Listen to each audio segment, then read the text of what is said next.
कहानी की शुरुआत में जंगल के अंदर हमें एक लड़की को दिखाया जाता है जो किसी से डर कर भाग रही है। उसका पूरा जिस्म खून से लपट था। जंगल के अंदर एक विच चुड़ैल को भी दिखाया जाता है जो उस लड़की के गले को पकड़कर हवा में उठा लेती है। ठीक इसी वक्त उलीना नाम की एक लड़की की आंख खुल गई जो ही कहानी की मेन कैरेक्टर है। यहीं पर हमें उलीना का हस्बैंड भी दिखाया जाता है। दोनों एक दूसरे से बहुत प्यार करते हैं और साथ में बहुत खुश थे। उलीना का हस्बैंड जब नहाने के लिए गया तब उलीना अपने एक दोस्त को कॉल करती है।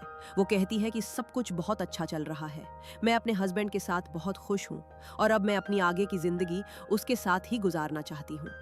रात के वक्त जब उलीना का हस्बैंड काम से वापस लौट कर आता है तब ये दोनों बहुत अच्छा टाइम साथ गुजारते हैं। इस दौरान टीवी पर एक न्यूज़ चल रही थी। बताया जाता है कि रशिया ने कई मुल्कों पर हमला बोल दिया है। रशिया के फौजियों ने हमला करने के बाद लोगों का जीना मुश्किल कर दिया है। बड़े बड़े मुल्क भी रशिया के सामने घुटने टेक चुके हैं। फौजी लोगों के घरों में घुसकर उन्हें काफी ज्यादा टॉर्चर कर रहे हैं, जुर्म करते हैं, मारते पीटते हैं। उलीना का हस्बैंड जहां रहता था वहां पर भी रशियन फौजी आ चुके थे, इसीलिए वो अपनी वाइफ को चुपके से लेकर यहां से कहीं दूर जा रहा था। ये लोग सीधे रास्ते नहीं जाते बल्कि जंगल वाले रास्ते से जाने का फैसला करते हैं क्योंकि वो वाला रास्ता शॉर्टकट था। लेकिन उन्हें नहीं पता था कि जंगल में जाने के बाद उनका सामना रूसी फौजियों से हो जाएगा। ये रूसी फौजी जंगल में डेरा डालकर बैठे हुए थे। रूसी फौजियों का जो लीडर था रॉबर्टो, वो इनकी कार को रोक देता है। उसके जो लोग थे वो उलीना के साथ बदतमीजी करने लगते हैं। फौजी अपने लीडर रॉबर्टो से कहते हैं कि इनकी गाड़ी काफी अच्छी है, अगर इनकी गाड़ी हमें मिल जाए तो गांव में जाकर सामान लाने में आसानी हो जाएगी, हमारे लिए कौन सी बड़ी बात है। रॉबर्टो भी उनकी बात मान लेता है, जिसके बाद कुछ फौजी जाकर उलीना के हस्बैंड को गन दिखाते हैं और कार से उतरने का कहते हैं। लेकिन उसी वक्त उलीना का हस्बैंड उन पर हमला कर देता है। गाड़ी से सबको ठोकता हुआ वो आगे बढ़ता गया और यहाँ से भागने लगता है, इसीलिए वो नीचे गिर जाता है। खून बहुत ज्यादा बह गया था, इसलिए उस बेचारे की कुछ टाइम के बाद ही मौत हो जाती है। उलीना कंट्रोल से बाहर हो जाती है, फूट फूट कर रोने लगी। उससे सदमा बर्दाश्त नहीं हो रहा था। अपनी ताकतों से वो उसे जिंदा करने की कोशिश करती है, लेकिन कोई फायदा नहीं होता। वो अपने हस्बैंड की लाश को अंदर लेकर जाती है और उसे अच्छे से साफ करती है। वो ये वादा भी करती है कि जब तक वो बदला नहीं ले लेगी तब तक वो अपने हस्बैंड की लाश को नहीं जलाएगी। उसकी दोस्त कहती है कि ऐसा करना ठीक नहीं होगा, तुमने ये सब कुछ छोड़ दिया था।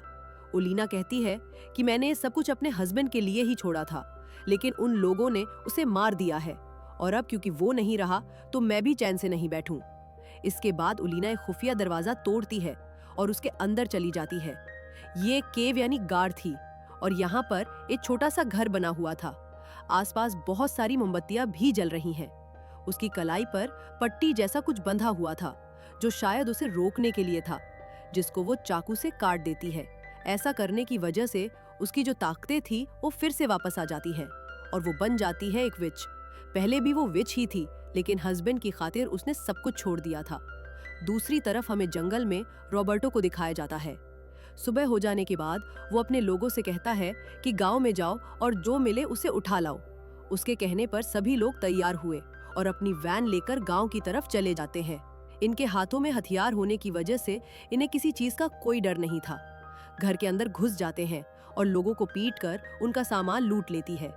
आज के दिन ये लोग जिस घर में गए उसमें एक लड़की थी। ये लोग उस लड़की के साथ बदतमीजी करना शुरू कर देते हैं। घर का सामान लूटने के बाद उस बेचारे के साथ बहुत गलत करते हैं। बाहर कुछ रूसी सोल्जी बैठे हुए थे, अपने साथियों के आने का इंतजार कर रहे हैं।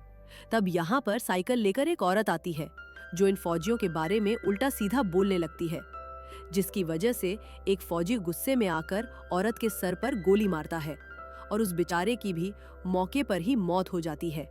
इसके कुछ ही टाइम बाद फौजी के पूरे जिस्म से खून निकलने लगता है, आंख, नाक, मुंह, कान, सबसे, जिससे उसकी हालत इतनी ज्यादा खराब हो जाती है कि उसकी वहीं पर मौत हो जाती है।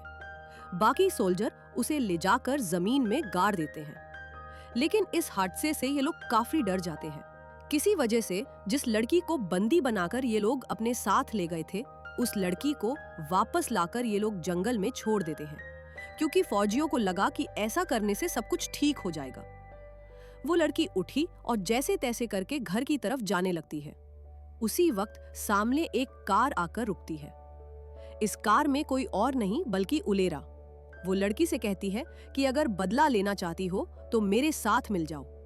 जिसके बाद हमें जंगल में एक सोल्जर को दिखाया जाता है जो कि टॉयलेट कर रहा था, लेकिन कुछ वक्त के बाद उसे एहसास हुआ कि मेरे जिस्म से खून निकल रहा है, जिससे वो बेहद घबरा गया।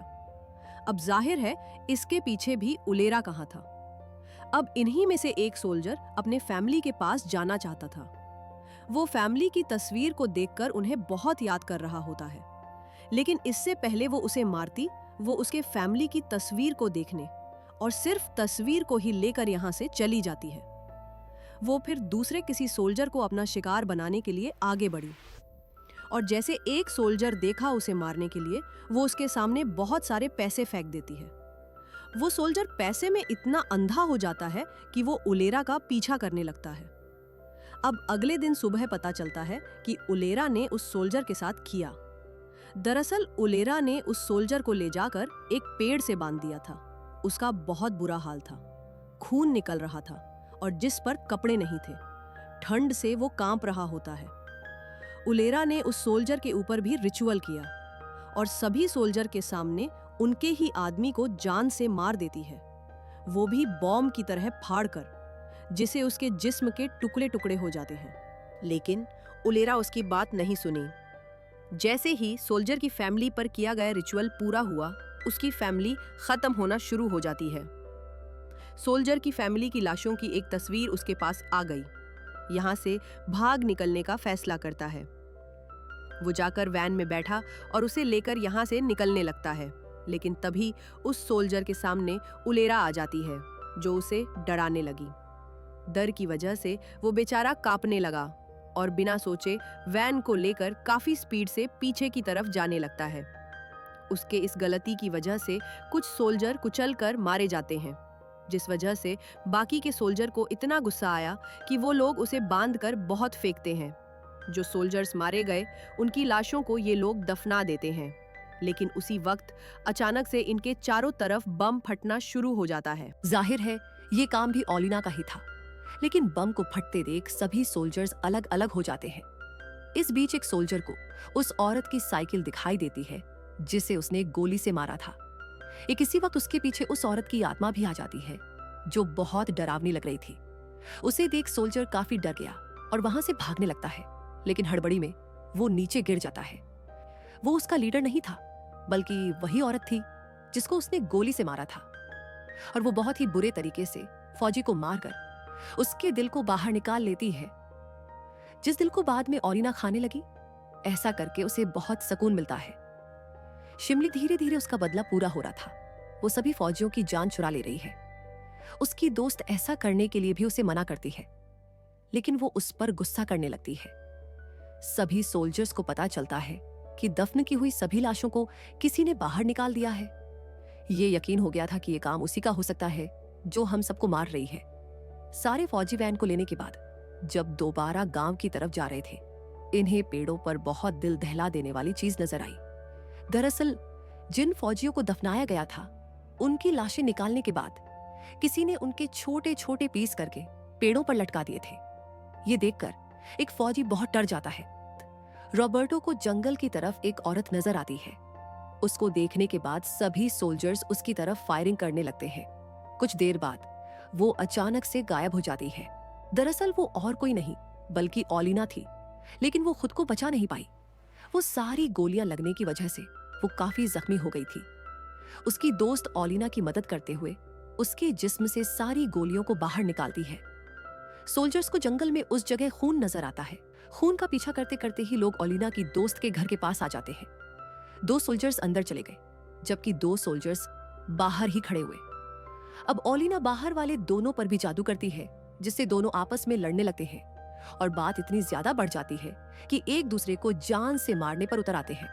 मौका मिलते ही एक सोल्जर दूसरे को गन से शूट करके उसकी जान ले लेता है। जो 2 फौजी अंदर गए थे उनमें से एक रॉबर्टो था। अंदर आने के बाद जब वो दोनों खुद को शीशे में देखते हैं तो इनकी हालत बहुत खराब लग रही है। एक सोल्जर का चेहरा तो पूरी तरह से जल चुका था। रॉबर्टो उससे डरता है, इस वजह से वो उसे जान से मार देता है। ऐसा करने के बाद वो छुप गया और जब ओलिना आती है तो वो पीछे से उसके ऊपर हमला कर देता है। फिर वो ओलिना को नीचे गिराता है और उसके साथ गलत करने लगा। लेकिन वो ओलिना नहीं थी, बल्कि वो तो उसका फौजी साथी था, जिस बेचारे के साथ ही उसने ये सब कर दिया।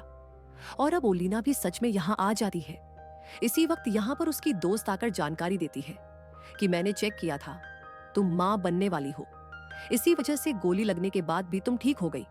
तुम्हें अपने बच्चे को बचाना होगा।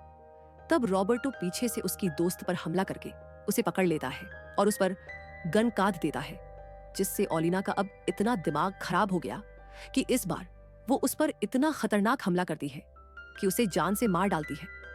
अब ये जानकर कि वो माँ बनने वाली है, वो काफी खुश होती है और अब वो एक नई जिंदगी की शुरुआत करना चाहती है। इसी वजह से वो यहाँ से कहीं दूर चली जाती है और अपने बच्चे को पैदा करती है और अपने आगे की जिंदगी अपने बच्चे के साथ हंसी खुशी गुजारती है। और एक बार फिर वो विच और जादू वाला कम छोड़ चुकी थी। अपने बच्चे की खातिर इस कम को फिर से ना करने का खुद से वादा भी करती है। और इसी के साथ ये फिल्म इधर ही खत्म हो जाती है।